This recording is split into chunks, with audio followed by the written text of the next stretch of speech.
講啲咩？今次我哋最後一節啦。係啦，嗱，臨講埋飲呢首歌。水食藥又講咗啦，衣物又講咗啦。最緊要呢樣嘢係乜嘢？話正第一節咧，對住食物飛機講得一流。好，我哋今日講嘅，各位觀眾大家好。各位觀眾喺度。好，各位觀眾大家好啊嚇！嗱，最後一堂我唔記得咗，今日原來呢邊係收8點嘅，所以而家咧，大家就嚟執嘢咁滯啦。好，準備收皮嘅情況之下咧，冇乜觀眾嘅情況底下咧，我哋繼續開始講下我哋今日嘅老貓。喂，唔該，有興趣聽嘅行一行入嚟啦。而家一個人都冇啊，我哋呢度。我喺晒直播上面啊嘛。係啊，咁呢度啫，直播都好少人啊。哦，唔緊要啦，咁之後睇重播啦之後。唔係啊，最緊要一樣嘢係咩？因為今日咧我就請咗攝影師喎。OK。係咁樣請攝影師咧，就要幫我哋影完條片咧，仲要幫我剪片加字幕喎。好，咁即係我哋都要繼續講啦。係，梗係用到盡啦，大佬。喂，咁我不如我哋由頭開始。我頭先唔記得介紹自己啊，不如我哋介紹自己先。大家好，我係天下貓貓嘅 Anthony。Hello，大家好，我係 Meadowcat，係一個貓 YouTuber。喂，多謝觀眾，多謝觀眾。不如我哋有觀眾。喂，入嚟啦！喂，不如咁樣我哋攞啲禮物攞嚟派都好啊，派都係禮物啦，好嘛？反正都係咯。係啊。喂，我哋有禮物嗰啲派晒好都好啊，喂，呢啲擺度冇用噶嘛。大啲啊，可能攞晒你全部，我哋散晒佢。好，我哋今日有入場嚟聽嘅，全部都係呢個公眾唔係出嚟搶購執平嘢，仲要走嚟同我哋攞啦，仲要同人聽嘢嘅，抵佢有嘢攞啦。散晒佢啲 goodie bag，全部散晒福袋。係啦。多謝大家嚇。好，咁我又開始啦，我哋今日講呢個老貓保健嘅長壽秘訣啊。好啊。不過喺未開始之前，我哋再攞多啲嘢先。查下有冇啲咩賣剩加碼嘅嘢攞出嚟，我哋派下先。咁所有朋友啦，我哋嚟緊咧就講咧老貓保健長壽秘訣，大家過嚟聽嘅都話咧，我哋就會有禮品送出去，所以大家啦可以。我哋係會將之前派剩嗰啲全部都而家全部拱晒出去。咁嚟啊！但係係啦。好，非常好。係啦。得唔得？咁啊，搞掂晒。諗啦。咁我哋而家開始講啦，盡快啦。好啊，大家識錯，大家早啲講完，早啲收工。好。現場開心。好啦，咁樣好啦，我哋今日咧而家講最後一條題目咧，就係老貓保健同埋長壽秘訣嘅。我屋企有隻老貓，琴日就好慘啊，睇醫生。發生咩事？屙屎唔出咋。今日都繼續睇喎。OK。因為我哋遇到一個唔好嘅醫生。係啊。佢咧我屙屎唔出，仲要同我食止嘔藥。嚇？咁啲點出嚟啊？出唔到啊！由上同下都唔出咗，喺邊度出啊？係啊，跟住然後今朝早咪睇第二個，一個老經驗嘅醫生，一於又教嗰支179咯。179咯。係咯，咁啊挖到唔少嘢喎又今次。譬如即係說服晒老婆，而家波波點啊？係咪好啲啦？好多啦嗬。梗係啦，挖晒啲屎出嚟好多，所以其實對於一隻老貓嚟講咧，遍地都可以攞佢命，真係。哦，當然啦，咁因為我係一個身心感受嘅人嚟嘅，因為我都養咗隻貓10幾20年。所以啲貓都10幾20歲。佢幾多歲啦？呢隻17歲。17歲啦，哇！咁不如講下老貓究竟有啲咩心得喎？share 下先。咁好啦，我哋而家講一個古仔先。好。我哋喺太子開嗰間鋪嘅時候咧，咁我後邊嗰度咧就有個鋪頭。鋪頭咧有隻貓啊，睇見佢樣一個老樣咁樣喎。咁就行埋去話：喂，你隻貓幾多歲啊？22歲啊，係咪22歲啊？咁係咪22歲嘅？跟住然後咁食咩㗎？食 cat chow 咯。喂。cat chow cat chow 係一隻最平嘅糧嚟嘅，差唔多係。係啊。咁啊營養就都 OK 啦，咁但係咧就係名牌子嚟嘅。咁咁你食咗幾耐啊？一直都食咯。由細食到大。跟住我話20幾年？佢話唔係，以前咪食偉嘉嗰啲咯。自從見到呢隻 cat chow 都10幾年啦都。咁我話有冇食罐頭啊？冇罐頭喎。淨係食粒粒。淨係食 cat chow。哇！一隻低蛋白、高碳水化合物、高磷。彩地色嗰隻啊嘛。係105、106色嗰啲，有色素有唔知唔講啦，我驚踩屎啊！總言之就唔係一隻好好嘅糧，都可以令到佢食到22歲嘅。咁究竟咩概念咧？係咯，點解咧？究竟食糧係咪真係會令佢健康啲，令佢長命啲咧？喂，咁呢個又真係好值得考究喎。嗱，呢個問題不如咁諗啦。鄧小平又話食煙食到90幾歲，好似係嘛？係喎，佢係食好多煙噶嘛。係啊，跟住又唔生 cancer 又唔剩嘅喎。係喎。咁其實我自己覺得咧，可能啲貓咧本身又貓有貓命。有啲就長命貓，有啲短命貓嘅。係咪啊？咁所以其實咧，一隻貓本身係長命嘅，你食乜嘢都好咧，都未必會令佢更長命。但係咧，你可以食啲嘢咧，可以令你更短命喎。你又講得啱喎，係喎。係咪先？你試下你食直刀啊，食噴火啊，食火機啊，一定死噶嘛，係咪先？你食嘢係令佢短命啲係。 ，OK，但係冇可能令佢長命啲嘅。某程度上，OK，但係如果我哋食埋晒啲唔好嘅嘢，梗係令佢短命啲啦。咁所以其實我哋今日要講嘅嘢咧，就係點樣保證佢可以攞翻佢應有嘅生命。呢個都好重要啊！覺得咁樣要佢應得嘅嘢。係啦，咁我覺得咁樣合理啦。我哋唔好俾一啲垃圾佢食，我哋唔好製造一啲嘢去傷害佢嘅生命，呢個好重要嘅。呢個都好喎。係咪先？要第一步係啲咩？另外一樣嘢其實除咗命之外咧，佢嘅生活質素都好重要嘅。咁呢個世界有啲嘢咧係破壞緊佢嘅質素嘅。咁所以咧，我哋今日嘅議題咧，除咗令到佢攞翻佢應有嘅生命之外咧，就係點樣可以令到佢咧減少痛楚啊，唔好咁辛苦啊，做貓都做得舒服啲、疏乾啲啊，輕輕鬆鬆咁樣。其實做人都好似我哋個道理都係咁啊，要過得爽啲。係啦，冇錯啦。咁好啦，我哋喺開始今日而家先開始正式開始嘅題目啦。咁我哋開始嘅題目啦，我哋而家講下先。係。首先我哋講老貓嘅定義先。哇，其實好似成日聽到啲人話老貓，好似每個人嘅定義都唔一樣。我估8歲以上。嗱，不如咁講啦，我哋賣貓糧嘅，跟住然後貓糧供應商同我哋講乜嘢咧？咩幾多歲開始食佢啲 senior 糧咧？係咯。最離譜嗰隻糧咧，就同我講6歲以上食 senior 噶啦。6歲中年啫喎。個身中鬼中晚咩好精神啦，人哋好唔好啊？其實咁，但係個問題咧，按照好多糧嘅規矩咧，就係話基本上0歲到2歲就食 Kitten。係啊。2歲到6歲食adult。係啊。6歲到之後就食 senior。但係一隻22歲貓，咁啊大部分成人生，即係大多數嘅佢嘅貓身都係 senior 嚟嘅喎。make sense 喎。係啦，咁所以其實咧，好多時候如果我哋用數目字去估計佢究竟係食咩糧咧，係好唔 make sense 嘅。咁所以基本上咧，我哋係要從佢嘅個性咧，從佢嘅環境咧，即係從佢嘅表現咧，去睇佢嗰個年紀嘅。咁我哋點睇咧？係啊，點睇？一隻好奇嘅貓就係 BB 貓。當然啦，因為 BB 貓一定好奇嘅。咁好啦，當你隻貓開始發現佢已經唔再好奇，玩嘅時候又開始，又係嗰啲。係啊係啊。開始，來來去去都係嗰啲。當然佢有好多生活狀態都係好接近嘅，都仲係同以前一樣嘅，但係冇以前咁低能啊嘛。佢2歲前嘅時候咧，哇好得意喎，乜都好得意噶嘛。成日聽到㗎啦。係啊，但係到咁上嗰時候，咪又係呢啲。當你發現隻貓原來樣樣嘢都老生常談嘅時候，佢已經開始進入成年啦。成年嘅時間係非常之長。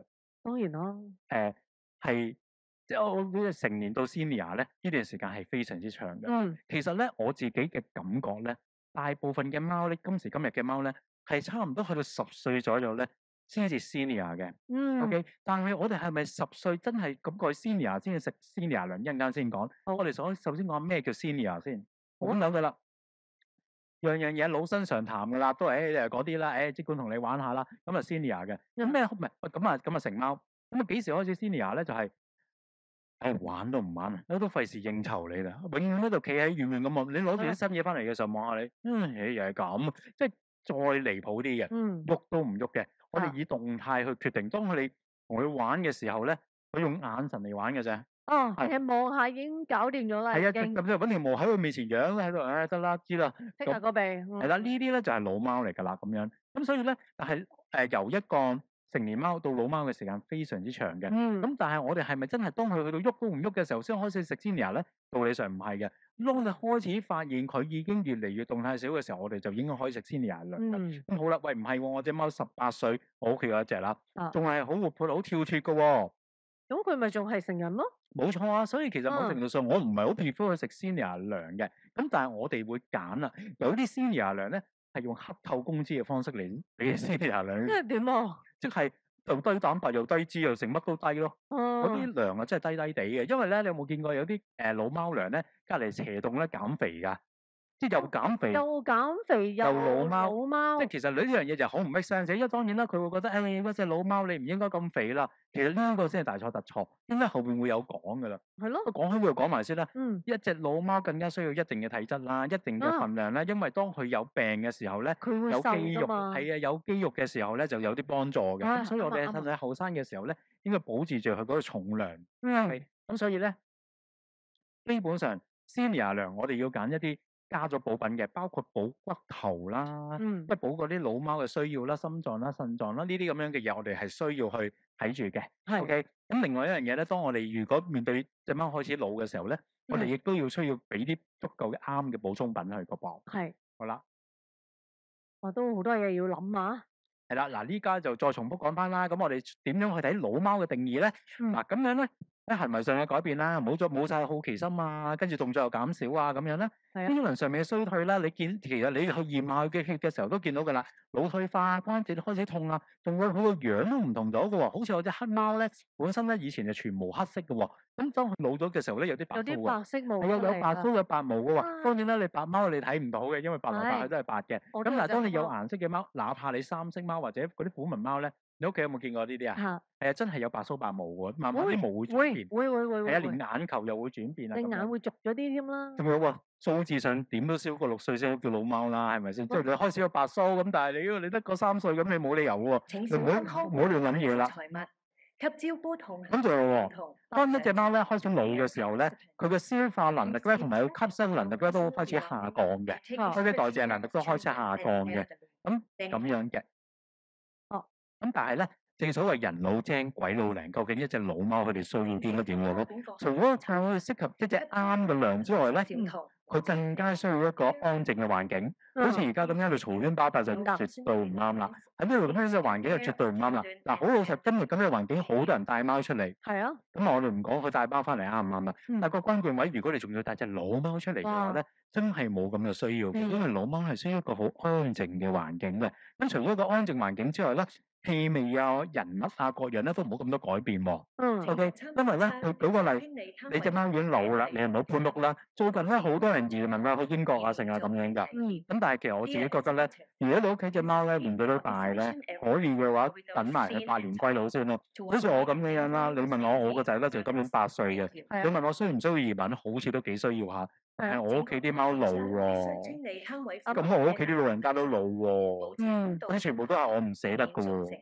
咁我呢啲咪冇得移民咯。如果改變個環境咧，用個人嚟就佢啦，盡量。冇錯啦。咁反而好彩就係我屋企乜都老。如果得一隻老嘅時候，我都好頭痛。但係最後我都會就佢嘅，因為正所謂愛貓如命，我絕對唔會因為自己嘅利益而去改變隻貓嘅利益嘅。啱啊，盡量我哋就佢咯。因為我同佢一個公平生命，你知唔知我最錫嗰隻貓我叫佢做細佬㗎咋？細佬啊，真係咧，有講過啊。唔會當自己嘅爸爸㗎嘛，啲人傻㗎。佢唔係弟仔，你係覺得佢細佬兄弟咯？你覺得？係啊，你知唔知我家姐有幾傻啊？當年咧，我姑媽咧係咁叫佢生仔喎，佢只要有隻狗喎，佢淨係叫隻狗做仔㗎嘛。跟住叫我姑媽，你當呢個係仔就得啦，叫聲姑媽啦。咁我心諗我姑媽唔鬧爆佢咩？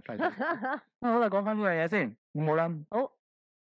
我哋咧要改變嗰個爬嗰個環境啊，因為咧以前咧後生嘅時候飛嚟飛去㗎嘛，年紀大嘅時候加多個 step 俾佢，尤其是上你張床啊，佢上唔到，好似我屋企而家咁樣咧，佢都係透過2層咁啊上張床嘅。啲關節唔多唔少，或者好似人咁會風濕。唔係啊，佢哋基本上佢哋真係跳唔到㗎。係啊，冇可能再好似以前咁樣嘅。同埋加強清潔梳理毛髮嗱，因為其實我哋之前講過啦，毛球問題。如果嗰隻貓佢本身已經老人家咧，我哋更加要同佢梳多啲毛，因為佢哋咧都會新陳代謝，都會甩毛嘅。咁但係佢哋嘅消化能力已經差咗啦，仲要吞多啲毛入去嘅話，就更加衰上加衰。就算一樣都衰，因為佢個新陳代謝慢咗。冇錯啦，所以老貓咧，我哋就一定要處理好佢嘅毛髮嘅，同埋我哋增加嗰個食物嘅質素同埋品質。嗱，呢樣嘢好重要嘅。其實今日有好多同學都講過嘅，點樣去令到啲貓嘅酵素可以令佢更加有效地消化啲靚嘅肉。OK，當我有效地用好嘅酵素去消化啲好嘅肉嘅時候，咁我哋吸收啲正嘢，就唔使吸收咁多嘅嘢。舉一個好簡單例子，好似我哋腎病貓咁樣，成日都話唔好食咁多蛋白質。講真啦，如果我哋有效地食優質嘅蛋白質嘅話，我哋食少少都夠。係，甚至乎舉個例，啲老貓加腎貓去食生肉得唔得？梗係得啦。你只要佢嗰個酵素係可以有效地消耗到佢一啲最優質嘅蛋白質嘅時候，食少少都夠，其實都。OK，咁喺咁嘅情況之下幫到老貓嘅。咁同埋咧，我哋要食翻對應嘅保健品。Yes。因為我哋驗完血之後，本身隻貓如果係腎有事，嗰食腎嘅保健品；食骨有事有骨嘅保健品。但係一隻老貓最興咧就係乜都有事。我哋咧就唔好乜都食。明白。我哋一定要一步步咁食。例如係啊，佢腸胃有事，可能我哋要改善佢嘅益生菌，或改善佢腸道環境。可能係我哋要連續1個月、2個月要食嗰啲益生菌，就食益生菌啦，唔好食其他嘢住。等佢呢樣嘢好翻啦，跟住然後用少少嘅益生菌去maintain住佢，跟住我哋先可以做第二個流程。因為點解？如果同一時間有10個唔舒服，跟住我哋食10種唔同嘅supplement，咁喺咁嘅情況之下咧，佢個肝同埋個腎咧就會不停咁運作啦。你係咁俾啲新嘢，哇正啊！喂老貓嚟㗎，點頂啊？咁啊頂唔順係咯，嘅時候咧，就變咗個肝有事咯。咁個肝有事嘅時候就卡士蘭咯，又要同阿華哥賣廣告咯，係咪先？好似呢啲咁啊唔需要啦。咁好啦，一個老貓嗯，揀貓糧嘅選購，係行埋啲睇先。有啲乜嘢要注意㗎啦？我估係咪啊？呢個係啊，呢個咧就係呢個字全部都係自己打。咁我哋咧要 base on 咧佢嘅唔同嘅疾病咧，去嗯，揀翻佢唔同嘅食物。因為簡單嚟講咧，一隻15、6歲嘅老貓咧，佢哋點都係有啲唔同嘅病嘅。譬如佢係譬如佢有啲糖尿病啦，成日有泌尿系統有尿結石啦，成啊咁樣，我哋會揀翻佢啱嗰啲食物啦，發炎啊嗰啲啦，咁就我哋會啱嘅食物。咁譬如佢個心臟有事啊、心肌肥厚啊嗰啲咧，咁我哋就要減低啲鈉嘅係啊，吸收啦，同埋唔好飲太大量嘅水啦。頭先講過啦，嗯，咁係腎衰竭啊嗰啲咁樣啦，咁我哋就唔好食咁多鈉嘅嘢啦，有高鈉啊、高磷啊嗰啲我哋都唔好啦。咁嗯，另外一樣嘢咧，好多人都會忽視嘅就係咧，因為老貓人又會正視喎，因為人有感覺啊嘛。係啊，老貓好多時候咧都有口腔問題，導哦，致到佢哋咧就食到不振，哦，但係啲人就唔理嘅，跟住到佢理嘅時候已經太遲啦。咁點啊？我做咩15、6歲點洗牙？因為洗係啊，牙要麻醉喎。要麻醉有係啊，麻高風險，醉唔到喎，咁最後點樣啊？嗯，咪唔理咯，唔理嘅話又解決唔到喎，跟住然後最後點啊？force feed 咯，係要哇，呃嘢俾佢食咯。對於佢嚟講好大壓力㗎喎，咁樣係啊，樣跟住有壓力嘅時候又有心理病咯。又有其他問題咯，係啊，所以其實咧，你有冇發覺呢18堂咧穿完晒嘅，其實樣樣嘢都係講係來講去有都係關嘅，貓，係咪先？不過咧問題咧就係一個問題就會牽引到其他問題，絕對係，但係咧以上種種嘅問題咧都係一啲心理嘅問題。係，好似我琴晚咁樣，我咪話隻貓有事嘅，係啊，就卜卜頸，因為佢喐都喐唔到噶嘛。咁最後你知唔知我點醫啊？我即刻打去揾救護車，揾下我最近嘅醫生，係啊，跟住佢同我有啊，有2個醫生頂緊我啊，全部都係 Junior 嚟噶，翻啦，我先拿過去啦，隨係咯，地。咁點啊？最後，但係當然我要 make sure 隻貓冇事咧。我睇見佢嘅驗血報告係冇問題嘅，係，咁啊代表住佢中間有嚿嘢嘅，只係屙又屙唔到，嘔又嘔唔到，即係好似我哋飲醉酒又嘔唔到咁辛苦啦。咁你就要幫佢催吐或者催屙啦，簡單嚟講咧，我唔夠膽亂嚟，因為可以落金油條可以食，但係我擔心我唔係醫生，嗯，我驚如果我擠金油條再 force 佢嘅時候，因為個狀態舉手都冇力，哎呀好痛楚。哇，簡單嚟講，啊，佢嗰個醫生開咗止痛藥俾我，開咗個藥俾我，但係我覺得呢個時候唔好餵佢食藥。嗯，佢最好嘅方法就係陪住佢，摸住佢，攬住佢，望住佢。嗯， 10幾年感情，靠我嘅感情嘅威力，去令佢慢慢慢慢舒服翻啲，係啊，係舒緩到嘅。因為嗯，基本上咧，人嘅愛同你嘅關係係可以當佢有呢啲咁嘅情況之下咧，去分散咗佢注意力。嗯，同你好痛嗰個人啫嘛，我好痛嘅時候，啊如果你嘅愛人喺度係咁呵護住你，你嘅手係掃又或者你嘅下你手，愛人突然間拖住第二條女，喂，你都會突然間唔記得痛楚嘅喎。又啱，但係唔好用後者得唔得啊？ OK，好啦好啦，咁所以咧，我哋點樣去令到佢唔好痛楚咧？我哋選擇去多啲關懷佢、關愛佢，係，咁都係一個方法嚟嘅。哦，幾好 OK 喎呢個，咁好啦，如果我哋咁多種supplement，我哋最適合食乜嘢咧？其實 Omega 3咧，魚油咧係一個最好嘅方案嚟嘅，因為咧魚油咧真係有少少似嗰啲雙飛人藥水咁樣，萬事問乜嘢都得，乜都有關事，你心臟又係佢，皮膚又係佢，毛係啊髮又係佢，而食咗佢又冇壞嘅。不過嗯，就咁食魚油咧，好多時候都有問題㗎，唔係，係有問題，係冇效㗎。你知唔知點解啊？冇效有冇點解啊諗過咧？啲油落咗個胃度會點啊？都咪消化咗咯，消化咗，冇錯啦。因為其實咧，你如果就咁食啲魚油嘅話咧，落咗個胃度，咁你嗰個酸曬冇晒啦。啊， OK，咁所以我哋有咩方法可以解決佢咧？其中一個方法咧就係我哋食魚油丸，係，因為魚油丸咧係包住噶嘛，係啊，佢落到胃嘅時候散唔晒㗎。係個目的就係為咗過胃，咁所以落到去，跟住落到後段嘅時候先開始溶化個蓋，哦，跟住慢慢得。咁但係咁大粒魚油丸好難拍㗎喎。係啊咁，仲有一個方法咧，就係食魚油粉。咁樣咧，啱啱今日咧有個木入心咧，就走嚟咧就介紹咗啲魚油粉咧，咁佢哋 capsules 嚟嘅，嗰啲魚油咧就喺嗰啲 capsules 仔裏邊，咁佢係唔係肉眼見到啊？係粉嚟噶嘛，嗰啲粉裏邊就有魚油嘅，咁佢哋就有效地亦都係過埋個胃，去到佢嗰個仲好啲，可以落啲，可以即係再落啲，簡單嚟講就擺，即係等佢可以捱耐啲喺捱到去對腸嗰度。嘅地方出因為咧魚油咧係應該用腸去吸收咧就最為理想嘅。係啊，所以要 OK，捱到去嗰度，咁就 good 啦。係啦，冇錯哇！啦，所以我哋食魚油咧都要好認真去睇翻嘅。咁記住一樣嘢啦，出邊嗰啲乾糧咧，成日都話低脂啊、低蛋白啊呢啲咁嘅賣點咧，其實係唔應該嘅，我自己覺得。啊，因為講真啦，一隻貓佢本身嘅吸收能力已經差啦。你係啊，試下諗下，如果你媽咪年紀大啦，跟住我俾啲低營養嘅嘢你媽媽食，你制唔制啊？咁咪少上加少咯。或者少上加少，舉個例，呢隻成年貓可能我嘅吸收能力係有80，你俾100分我就攞到80分。如 OK，果就攞到係40分，你仲要低脂、低係啦，乜、低物，咁而一隻老貓咧就得60嘅啫。咁然後咧，本來100分，你60係60咯喎，你仲要俾個70分，我70分60咪仲少？即係折上折咯，真係啦，係。咁我哋冇理由折上折噶嘛，咁所以我哋嗯揀老貓糧咧，一定要揀翻一隻合理蛋白。咁咩叫合理蛋白咧？唔嗯，係話要有幾多個 percent 係喎。我哋睇翻個成貓糧，假設佢個成貓糧係諗住佢個成貓糧係40個 percent 蛋白質，佢個老貓糧36、38%，OK 啦，可以接受。係啊，但係有啲成貓糧係40，但係個老貓糧咧就係32，跟住話，老貓糧好容易個腎有事啊，食少啲蛋白質令佢腎冇事啦。嗯啲人咧係唔 make sense 嘅。嗯點解咁唔 make sense 嘅公司都可以做糧咧？呢樣嘢我真係要講翻啦。嗯，上年我又去 Interzoo，全球最大嘅一個寵物展，啊咁樣咧就有十幾個 booth，十幾個係唔係十幾個 call？我哋係乜嘢咧？今日好大嘅貓，今日嘅佢嗰啲 call 比呢個大添㗎，大概係我哋貓展嘅24倍，應該大到不得了啦嗰度。哇，咁好多個參展商啦，係咪先？嗯咁你會發現咧，呢個世界咧原來好多不學無術嘅貓糧廠㗎喎。嗯 OK，咁樣咧，佢哋咧就甚至乎咧，係可以揦住一包銀色嘅袋，跟住黐住個 label 都話自己貓糧廠嘅喎。因為原來呢個世界好簡單嘅啫，啊一個貓糧廠做100個品牌，一個罐頭廠做200個品牌，其實來來去去都係嗰堆廠。 ，OEM 嚟。仲有貓砂廠先犀利啊！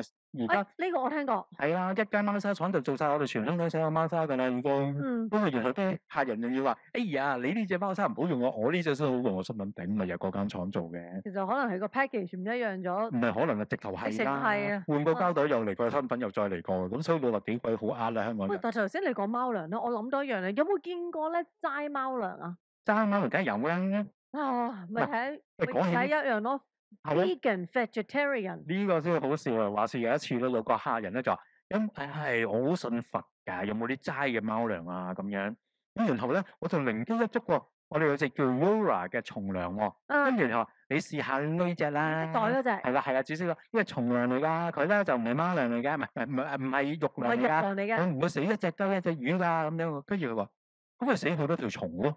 啊，我呆咗喎，跟住話：咁就投胎輪迴會唔會變條蟲咧？啊，佢又會呆咗咯喎。佢又呆咗啦。跟住佢話：都係生命啦。我話：咁又係，咁慈悲都係唔好食呢啲咯。跟住話：不過見你都 sell 得咁好，買一包試下啦。唔係，你應該同佢講啊嘛，你話今時俾暗殺身係唔啱嘅，而家喺你個定義嗰度。但係咧，如果你慢慢餓死你隻貓咧，咁咪又係殺身。我唔講得呢啲嘅，因為呢啲點解啊佢自己知自己事㗎。佢知道咗啦，已唔經。係喎，佢自己知道自己個要求係無聊兼無理㗎。我同你講啦，我哋對咁多客咧，其實好多怪客咧，佢自己知道自己有幾怪㗎。但係個問題係我怪吹啊，但係我就唔會，佢唔會去話俾你聽怪。嗱，舉個例，你知唔知最中意推薦我哋啲客戶服務嘅人啊？通常都係做客服嘅自己。啊？係啊，我喺出邊都咁受氣，我都咁忍得啦出。邊俾人挑完機走嚟挑你機。唔係，我喺出邊都咁忍得，點解你會唔忍得？喂呀！所以呢個世界就係咁奇怪，我就係想試下你哋可唔可以點樣搞？不如你睇你都搞唔掂啦，算啦，我就接受啦。呢個就係一般客戶正常，應該係一般刁難嘅客戶嘅正常心理嚟嘅。嗯。啊，唔好意思，撐遠啲，呢啲係咪又唔出得街咧？都唔係嘅，我哋播都係直播緊啦，都講都係咁傾噶啦。係啊，話緊你啊，嗰啲啊。但係真係我哋都成日聽到，其實呢個都幾值得探討嘅，即係頭先講齋糧呢家我以為探討西客添。都得嗱，揾日我哋兩個一齊做直播。好啊！我成個 list 咁長啊，長過呢個 list 啊。大聽吧。係咁呢個 list 係啲乜嘢嚟咧？就係老貓常見嘅問題啦。肥胖咧係一個症狀嚟嘅。嗯。OK，咁因為一隻貓咧正常咧即係人啦，其實我都有肥胖症啊，所以你好似冇乜啦，幾 fit 啦。咁呢個肥胖貓咧都係唔係太好嘅。咁如果 overload 得太緊要咧就唔好嘅。咁你可以問醫生意見，但係唔好信醫生意見噃。因為點解咧？幾間嘛？唔係啊？你咪係呢個問題啊！嗰啲醫生係唔係都話你隻貓肥㗎啦？哦，根本上嗱，唔係佢哋嘅口頭禪，係佢哋學嘅嘢就係咁樣嘅。但係按照我哋嘅經驗咧，我睇咗咁多醫生，發現咧，一隻貓如果佢係偏肥嘅話咧，佢咧可以醫嘅時間會多咗嘅喎。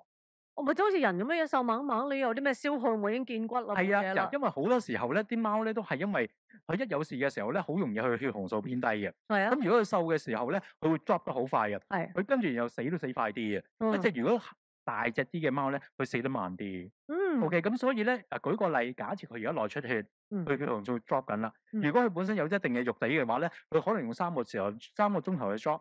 咁但係如果瘦蜢蜢嘅話，1個鐘頭就 drop 就晒㗎 drop 啦。晒啦。咁3個鐘頭，嗰2個鐘頭唔好睇小佢啊，足夠時間我哋揾到個傷口喺邊，啱然之後整翻好佢嘅。哇， OK，咁所以咧，肥胖症係要留意，但係適量嘅肥胖係可以嘅。咁所以有翻少少肉地係 OK 啦，明白。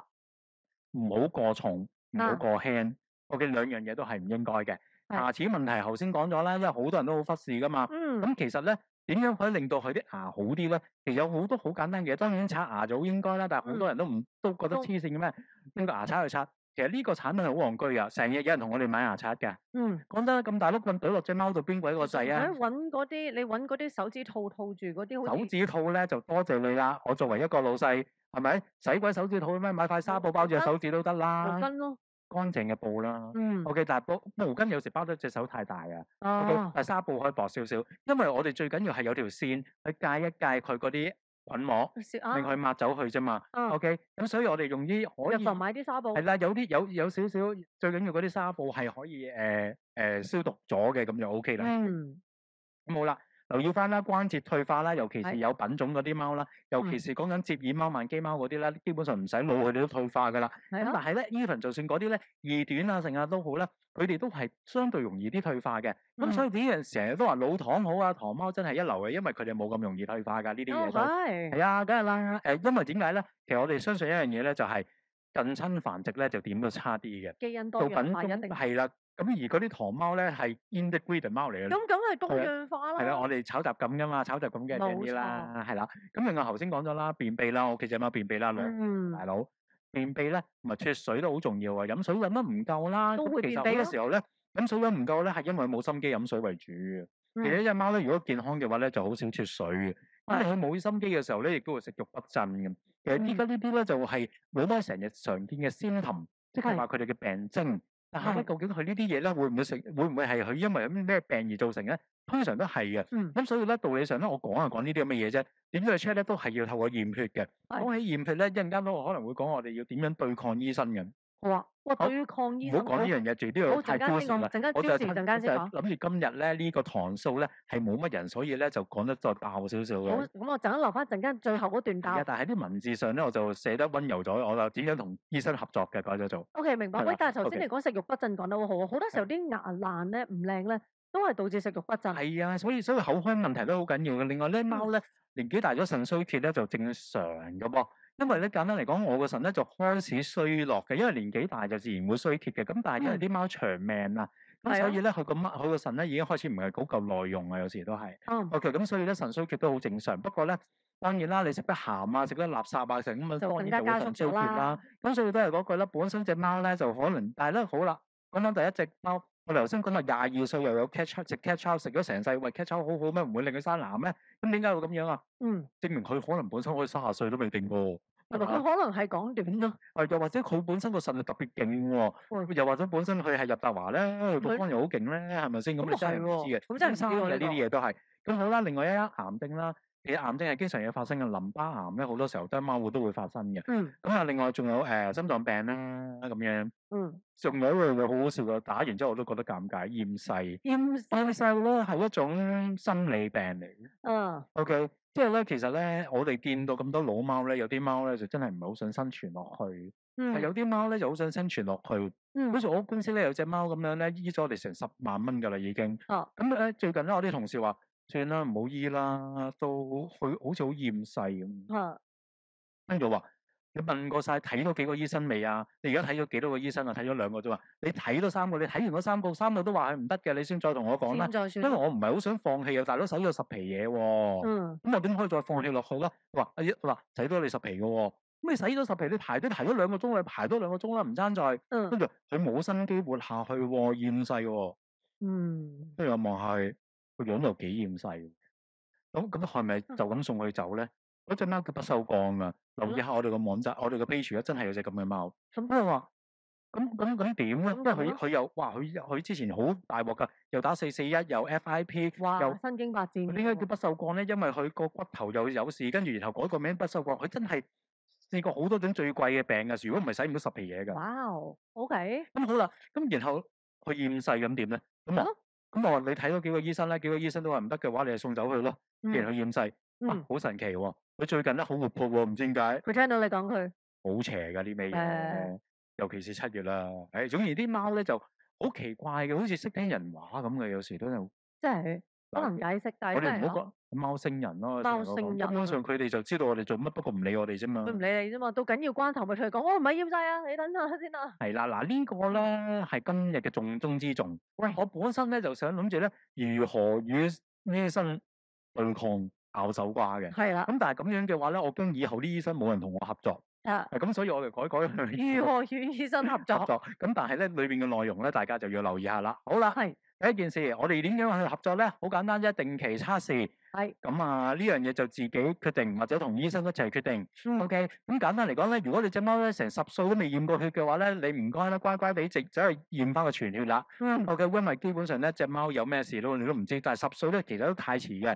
但係咧，你10歲都唔拎隻貓去驗血，證明你都孤鬼寒嘅，所以我先講10歲嘅啫。10年你都未驗過一次。係唔 reasonable 嘅，道理上咧，你4、5歲你都點都要去，係咯，點都要 check 一次啦。跟住2、3歲。通常每年做一次啦，最少係嘛？到老就1年可能做幾次添嘛。咁癲嘅咩你？係啊。即係證明咧，佢係有錢，我係孤寒嘅。我咧嗱，好老實，我正常嚟講咧，6歲前咧就2年、3年做一次。咁然後6歲後咧，6、7歲咧就6、7歲開始咧就年做1歲。到10歲後咧，你唔使再做測試嘅咧，要嚟揾你嘅啲病。你使我屋企啲貓邊度做測試啫？keep 住佢講咗俾你聽。係我知，又死下啦，又見醫生啦，又死下又見醫生啦。佢冇嘢測試，又唔使測試嘅。咁好啦，呢樣嘢好重要嘅。我哋要透過自己嘅學習去了解究竟貓病嘅成因，同埋點樣診斷。嗱，係診斷唔係醫治嘅嚇。判斷隻貓究竟係咩事，大概知道發生咩事。舉個例，我哋點樣嗱？呢個係嗰啲皮，當佢嗰個皮啦，喺度拉高，唔跌落嚟，脫水，拉高即刻跌翻落嚟，冇脫水咯。呢啲基本嘢養得老貓嘅一定要識。你連咁都唔識嘅話，你憑乜嘢去養老貓啊？OK，咁所以其實咧，我哋對每一種老貓嘅疾病，我哋都要深入研究。今日呢一堂係一個 index 嚟嘅啫，唔係教大家點樣去深入地去研究佢每一個疾病會發生啲咩事喺你隻貓身上。起碼都有知道發生咩事，唔好懵然不知咁。冇錯啦，咁所以其實我哋一定要自己唔好不學無術，要認真去面對，細心去了解每一個病。當你知道每一個病嘅時候，就更加需要知道佢每一個診斷。咁診斷係乜嘢咧？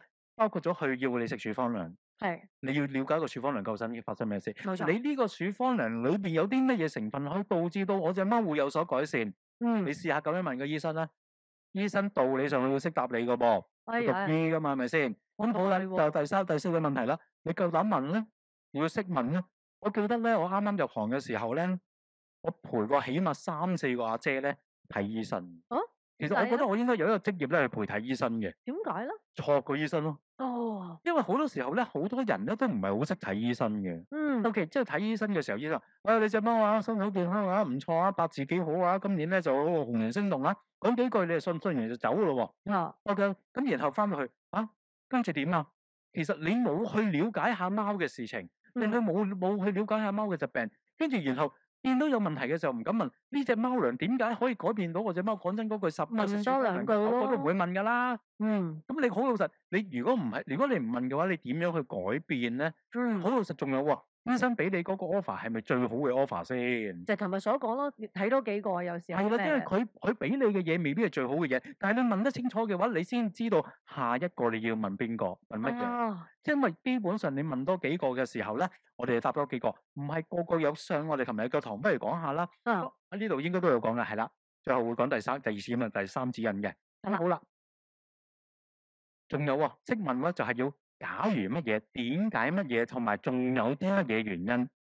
即係舉個例，佢話：你隻貓咁肥嘅，梗係食得多啦。除咗食得多咧，會唔會去到甲亢啊？會唔會有其他病因啊？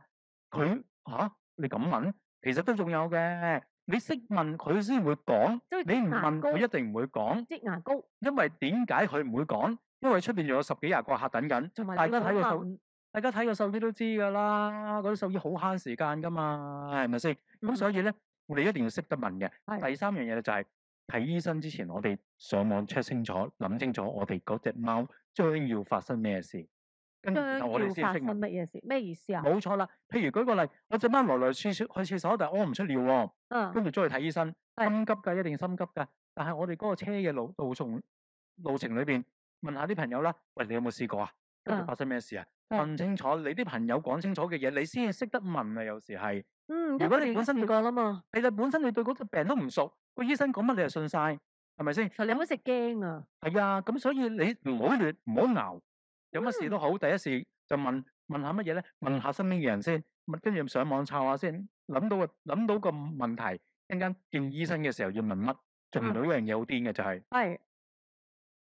當每一粒藥俾你嘅時候，你都問下呢粒係咩嘅，有冇咁必要？舉個例啊，譬如你隻貓發炎，究竟係食緊消炎藥定抗生素定類固醇？如果你食類固醇嘅話，我知呢隻貓呢個病有冇咩好處？如果我唔食嘅話，又點樣咧？咁如果我食嘅話，咁我仲有冇其他代替品咧？OK，咁好啦，我點解要食抗生素咧？我食得抗生素都會唔會有抗藥性咧？我唔食抗生素，我淨係食消炎藥嘅話，會唔會解決到呢個問題咧？會唔會我食咗3隻消炎藥之後，佢都解決唔到嘅話，我先開始食抗生素咧？咁老實你咁樣問嘅話，你個醫生驚唔驚？但係我唔係要個醫生驚啊，呢個係你嘅責任嚟噶嘛，答呢啲問題。識問呢啲問題都係你哋作為病人嘅責任嚟噶嘛。你隻貓唔識問㗎，我哋係幫隻貓問㗎。冇錯啦，咁所以我哋作為一個主人，如果我哋本身都唔認真去學呢啲咁嘅嘢，然後就一味嚟靠個醫生自己喺度噏嘅話，咁我哋俾一個冇責任嘅主人啦。唔好意思啊，有時都要知道咧，即係嗰個指示唔係話唔跟啊，只不過要知道點解跟咗又點，唔跟又點，所謂嘅 who、what、when、where、why。係啦，咁所以其實基本上我哋呢啲一定要學嘅。仲有一樣嘢咧就係，好，我哋而家去睇西醫。咁其實呢個世界除咗醫生之外，仲有啲乜嘢咧？仲有中醫，仲有針灸，仲有自然療法，仲有好多嘢係醫生以外嘅嘢嚟㗎。我成日都話啦，西醫對人類嘅醫學可能只係得50%，哪怕你60%好叻啦，但係對寵物一定係更低嘅。OK，因為點解啊？唔係話第一，寵物唔識講嘢，係人都知㗎啦。第二，寵物嘅資源少。喂，好老實啦，如果我有100億，我係李嘉誠，李嘉誠淨係搞緊啲人嘅醫學㗎咋。你試下李嘉誠去搞貓醫學，會唔會100億裏邊俾幾多？咪俾2億啦，好唔好？基本上人類擺喺醫學裏邊嘅資源太少，成個科技都唔夠，所以要吸取唔同範疇嘅。冇錯啦，咁所以我哋其他嘢我哋都要聽，但係又唔可以信，又唔可以信晒。OK，因為我哋揀嚟信，聽晒要分析下咯。尤其是啲絕症，舉一個好簡單例子，腹膜炎，以前冇藥醫，而家都冇藥醫。如果你睇醫生，但係有良心嘅醫生話，你去打441啦。OK，咁大家唔知係咩嘅話，我今日唔解釋啦，自己上網 check 啦。咁總言之，呢個世界係有一啲藥係根本上有藥醫，但係醫生因為佢未有足夠嘅臨床測試，所以就話冇藥醫。尤其是係絕症，尤其是生 cancer 呢啲咁樣嘅嘢，如果你哋就唔去認真去處理，就係聽醫生講嘅話咧，咁咪聽醫生講，咪送埋去手咯。到時到後，但係當然啦，你話咁唔係喎，我走去睇中醫啊，自然療法啊，各樣兩樣都係送佢走喎。係啊，最緊要啲乜嘢啊？盡咗力。你盡咗力之後，隻貓最後都走嘅，心甘命抵啊！你冇盡力佢走嘅，你會後悔一世。一定。所以我哋要盡力嘅。仲有一個係咪要學啊？其實仲有係咪打水都好重要啦？打水梗係要學啦，呢個。我想順住講好嘛？好啊。咁我哋要跟足醫生指示啊！我一邊又叫唔聽講，一邊又聽講，好好笑啊！因為咧好多時候咧，啲醫生開3日藥俾你，唔係開一日食3次，你一日食2次，叫你又飲水，你又飲汽水。呢根本上你唔聽醫生話，其實亦都係唔應該嘅。咁所以我哋基本上咧，我哋要聽醫生話，但係與此同時咧，我哋要諗下醫生講嘅嘢啱唔啱。因為與此同時咧，我哋睇下呢個世界會唔會有同類嘅嘢，又做得更好嘅。呢啲都係我哋需要知嘅嘢嚟嘅。明白。第三咧就係之前嗰場都講過啦，知唔知我哋睇醫生可以5嚿水睇1次㗎，3嚿半都得喎。就係我哋如果攞晒足夠嘅驗血報告，我攞咗琴日嘅驗血報告去睇今日嘅醫生，係啊，我哋就可以三嚿水，淨係睇診金，淨係同佢傾偈嘅。傾下偈問下多啲嘢咯。咁記住啦喎，今日我睇緊阿陳醫生，係啊，一日我喺你度攞咗驗血報告，我行去阿黃醫生度同佢講，我頭先去睇完陳醫生啊，呢個係我同佢嘅驗血報告嚟㗎。不過我對佢講嘅嘢咧，唔係太聽得明啊，或者好似有啲懷疑咁啊。你覺得點啊，黃醫生？作為一個黃醫生，我一定話，阿陳醫生都冇乜料到㗎啦。嗱，不如咁樣啦，嗱，佢講呢個就唔啱啦，一定係咁樣㗎。呢個咧做生意都一樣啊。你試下走去 pat pat 空嗰度話，我啱啱喺天下啱啱買完嘢翻嚟㗎，不過佢啲嘢都麻麻地啊。你覺得佢點啊？佢係一般般啦，不過我哋啲嘢係好啲嘅。咁樣唔好意思啊 pat pat 空。咁一定係咁啊嘛！呢個世界就係咁樣㗎啦。咁所以我哋要揾人去挑戰我哋個醫生，我哋有冇咁嘅資格嘅話，我哋咪使3嚿水5嚿水咯，問多幾間咯。係啦，咁所以我哋要不恥下問。咁不恥下問嘅方法好簡單嘅啫，就係不斷咁樣去揾 second opinion。嗰啲醫生會好樂意咁樣去俾意見你嘅，甚至問到 third opinion 都唔緊要。係啦，冇錯。如果嚴重嘅話，不斷咁樣問，不斷咁去煩其他醫生啦。你用錢去煩佢喎，我都制啦。你問落埋我意見啦，收3嚿。但係其實你又講得啱喎，即係好似人咧，即係如果醫生話生 cancer，你都唔會淨係聽一個，喂問多個啦，係咪真㗎？係啊，但係有好多睇獸醫就求求其其人，你係咁樣講講得啱喎，因為人其實好多時候都會問多個㗎。但係我哋要揀啲有料到嘅醫生喎。咁當然啦。咁有料到嘅醫生有乜定義咧？簡單嚟講咧，你揀個年紀大嘅咧，相對會有料到嘅年紀後生嘅。咁呢個係基本概念啦，起碼經驗豐富啲啦。另外一樣嘢咧就係有啲醫生咧，你會感覺到咧，佢係會好用心咁樣去鑽研嘅。有啲醫生咧係穿根戴人好風乾嘅，咁你自己揀啦嚇，唔該咁多嘢。咁呢個就自己諗啦。係啦，有啲醫生咧，佢擺到明成日做生意嘅，佢經營醫院就唔係做醫生嘅。咁各樣那樣啦。咁另外一樣嘢咧，我哋要學識嘅自己吊水啦。係啦，咁樣我哋輸入啲水俾佢咧就最重要嘅。好啦，點講咧？唔同嘅貓有唔同嘅疾病咧，咁我哋咧需要做啲乜嘢咧？肥胖症嘅時候咧，我哋要選擇啲瘦身糧啦、營養膏啦，同埋食罐罐嘅。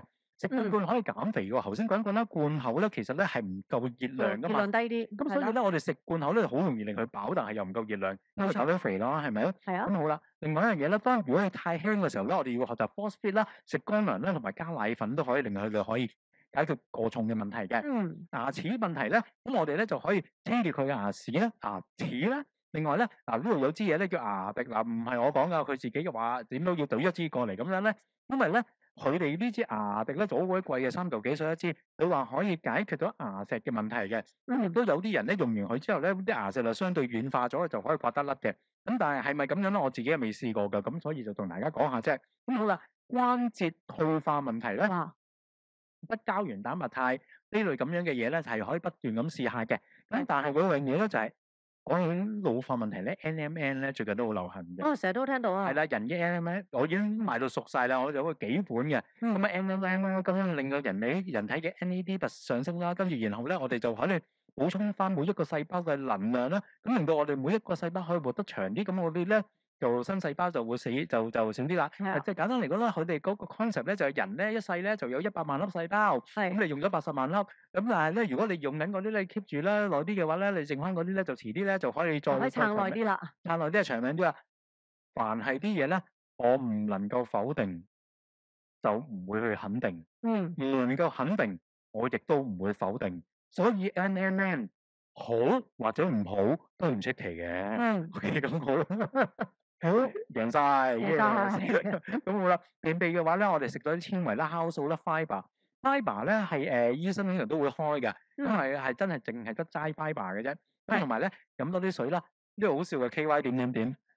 咁我哋咧要用啲潤滑劑嘅，笑得咁開心嘅呢位姐姐。咁樣咧，我哋要用啲潤滑劑咁樣咧，點樣咧？當便秘嘅時候，我哋用啲 KY 溝啲水。跟住然後咧就灌腸，等佢屙便射出嚟，射翻出嚟。OK， 咁真係唔得先用179，179你插入去都要用 KY，都係用 KY 噶。179係咁樣挖啲嘢出嚟啊，咁全部都係 KY。係咧，最好呢個就唔好自行嘅，要醫生教179係真係。醫生教咗你179先係。醫生教咗先。勁過441啦呢次。係咁好啦，今日脫水咧就飲多啲水啦，吊水啦，同埋咧。睇下我哋啦，上一堂啦，我哋教點樣飲水，用啲咩方法飲水啦嚇。如果不浸嘅時候咧，食開胃藥咧，其實就未必有效嘅。咁好多好多唔同嘅開胃藥，食啲佢中意嘅藥都好重要嘅。咁當然啦，最後一招咧就係 force feeding。咁但係咧 force feeding 好得意嘅，同餵嘢一樣嘅。當你習慣咗中意俾你餵咧，佢唔餵咧，佢就唔食㗎啦。係，啊 force feed 都有咁嘅可能性嘅喎，原來。係啊，絕對啦，餵開都唔使做，咁佢俾埋。唔使理啊幾。開心啊，係咪先？咁好啦，另外咧就係腎衰竭嘅時候咧，咁我哋要食啲腎嘅保健品啦，食腎糧啦，同埋要學識吊水啦。聽 cancer 咧，你見到咧開胃同開心。喂，係開胃同我精咗啊！頭先咪就令到佢舒服，令到佢舒緩。係啊，生 cancer 我唔得教你電療、化療咩，醫生佢自然會教噶啦。你真係生 cancer 嘅，真係正當生 cancer 嘅時候，心情保持好啦。係啦，你自然有好多嘢你係可以做，但係呢兩樣嘢係人哋忽視嘅，就係開胃同埋開心。開胃就要你食得夠多，食得夠多你就有足夠嘅嘢去打仗，有兵打仗。你唔開胃，你冇唔夠兵打仗。冇錯。開心亦都好重要，好似頭先所講啦，我隻貓咁樣，我摸下去 pacify 佢，氹得佢開心嘅時候，佢算啦，痛就痛啦，咁點樣去令佢捱過去？人都係咁樣啦，更何況貓。咁如果心臟病嘅時候，咁我哋食翻啲又同心臟有關嘅保健品啦，驗晒你頭先有講過嘅啦，咁我哋做啲咩？啲新事物佢改善佢嘅心情，刺激下佢嘅好奇心。係啦，冇錯啦。咩新事物咧？帶隻新貓俾佢，哇！頂有冇搞錯啊？即係總言之，我哋去試入搬間新屋。買啲新嘢俾佢，買新玩俾佢，新貓啦，咁啊令佢覺得貓係充滿咗生命力嘅，仲有新嘅食物啦，新嘅水機啦，咁樣就咁啊多啲幫襯我哋啦，咁全部都係有用嘅，可以令到啲厭世嘅貓冇咁厭世嘅，咁樣好啦。其實基本上咧，最重要一樣嘢咧就係貓咧係要過住啲盡質不重量嘅生活。Yes，我老婆咧就成日想我隻貓咧100歲唔死，咁但係咧坦白講句，你自己都唔想100歲唔死啦。最緊要係乜嘢？喺咩死之前過住啲開開心心快樂嘅生活。OK，所以成日都間唔中咧有啲四期腎貓咧就走嚟問我哋，啲乜嘢最好？講真咧，四期腎貓啦，仲多乜鬼嘢 fit 啊？仲揀乜鬼嘢糧啊？簡直佢最中意嘅嘢啦。得開心。冇錯啦，所以其實咧，如果嗰啲貓係末期嘢嘅時候咧，最緊要係乜嘢？用翻你嘅時間，用翻你嘅生命，用翻你嘅所有，去令到你唔好後悔。係因為我自己實在見得太多人，嚟同我哋鋪頭傾偈，我哋講到佢喊，就係因為佢哋後悔，就係因為佢哋覺得自己做得唔夠。OK，咁點樣可以做得夠啊？就係去學下頭先我所講嘅嘢。咁你做到滿足㗎啦，咁咪 OK 咯。